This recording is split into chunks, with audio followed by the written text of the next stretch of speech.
Ang internet ay isang network ng milyong-milyong mga computer sa buong mundo na konektado sa bawat isa gamit ang mga linya ng telepono, satellites, at cable. At maaari itong magpadala at tumanggap ng impormasyon sa iba't ibang panig ng mundo. Katulad nito ang isang malaking library ng impormasyon na magagamit ng kahit sino, kahit saan.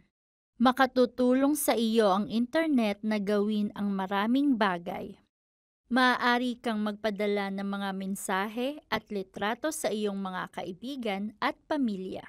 Maaari ka ring makipag-usap sa kanila gamit ang internet. Maaari kang makinig ng musika, manood ng mga video, bumili at magbenta ng mga bagay at kahit na maglipat ng pera. Matutulungan ka rin ng internet na matuto ng mga bagong kasanayan tulad ng pagsisimula ng sarili mong negosyo. Kung gusto mong i-access ang mobile internet sa phone mo, kakailanganin mo ang alinman sa isang smartphone na parang maliit na computer o isang feature phone. Ang isang feature phone ay may mas kakaunting kakayanan kaysa sa isang smartphone. Pero maaari ka pa ring magpatugtog ng musika, kumuha ng litrato, at mag-access sa mobile internet gamit ang tinatawag na web browser tulad ng Google Chrome, Opera, o Firefox. Sa pamamagitan ng paggamit ng mobile internet, ma-access mo ang iba't ibang klase ng serbisyo nito. Maaari mong gamitin ang WhatsApp o Facebook para panatilihin ang komunikasyon sa pamilya at mga kaibigan o mga taong nakasasalamuha mo sa negosyo.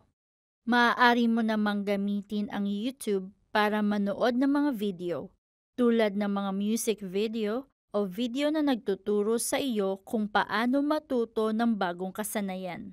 Samantala, maaari mo namang gamitin ang Google o Wikipedia para maghanap ng impormasyon sa anumang paksang interesado ka. Marami kang maaaring paggamitan ng internet, pero mahalagang tandaan na magagamit din ito ng sinuman. Kaya pinakamainam na ituring ang internet bilang isang pampublikong lugar sa totoong buhay na kailangan maging maingat sa pakikipag-usap at sa mga bagay na sasabihin mo. Makatutulong ito sa iyo na manatiling ligtas online. Kung sinusubukan ng isang taong hindi mo kilala na makipag-ugnayan sa iyo sa internet o kung may nag-aabala sa iyo, maaari mo silang baliwalain o i-block halimbawa sa WhatsApp. Kailangan mong tiyakin na pinapanatili mong pribado ang iyong personal na impormasyon. Huwag ibahagi ang iyong pangalan, address o iba pang detalye sa mga taong hindi mo kilala. Kung hindi ka komportable sa anumang nakikita o nararanasan mo sa internet, sabihin mo ito sa isang taong kilala at pinagkakatiwalaan mo. At tandaan na maging mabait at magalang kapag nakikipag-usap sa internet. Kung gumagamit ka ng internet sa phone mo, kailangan mong bumili o mag-subscribe ng data mula sa mobile network provider mo. Ang iba't ibang gawain sa internet ay gumagamit ng iba't ibang dami ng data. Ang pagbabasa ng text ay gumagamit ng pinakamaliit na data. Ang pagtingin sa mga larawan ay gumagamit ng higit pa. Mas lalo na ang pakikinig sa musika at gumagamit naman ng mas maraming data ang panunood ng mga video.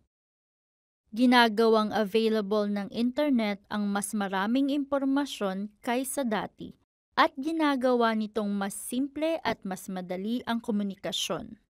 Handa ka na bang subukan ito?